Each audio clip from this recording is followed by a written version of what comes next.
بس يا وجعك وايه كور هينو عن كل يلا لها إلا توقف وسنتي كور هينو سجوال في مش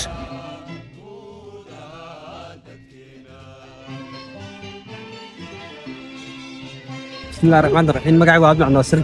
waxaan ku jiray ardayda tiknikada ee laga soo dibiyay ee sanadkii bas ku jirtay ay kuruudka aad baan u fiicnay shirkadda Tigraar aad bay nooga qabatay ee anagoo iska baagamto meelaha iska joogjoogna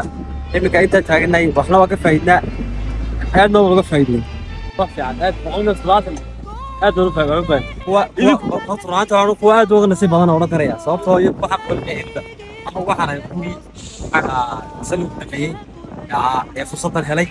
والله تقول لي أقدر أقول ما لك شركة كمان واحد كورودك كعندي فلوس رودك علي ما قاعد عبد الرحمن إن حاجة سنة شغالها إن شركة تصنع تيجي تكرار إن وحرانتي واحد ميتين وبيلوجي من ميتين شركة أن كان سوي لي إن الله شقيه إن مركا شغوين أد كل دوم بالك لا يلا قبته وبدون إن واحد صومرتي استبيه بدون بصومرتي qayb badan oo ka kooban tahay waxaan anagu la kulnay horta intii ugu horeysay bilowgiiba waan la bilownay wadada hadda asfaltiga waxa ka horeeyay biskoors baa ka horeeyay way soo martay haddana waxa la saaray safeygina waan joognay oo anagu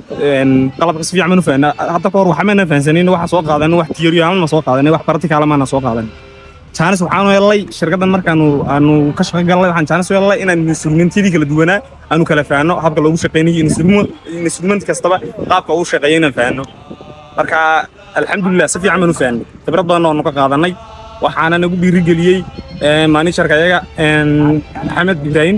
oo chance noo siiyay mar ugu dhiirigeliyay inaan si fiican u shaqeyno sidoo kale waxa isla shaqeynay engineer aad u fiican oo shaqada Tigraar jooga ugu horeeyay engineer Teddy Geto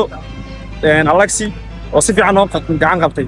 oo runaantii dad engineer aad u khibrad badan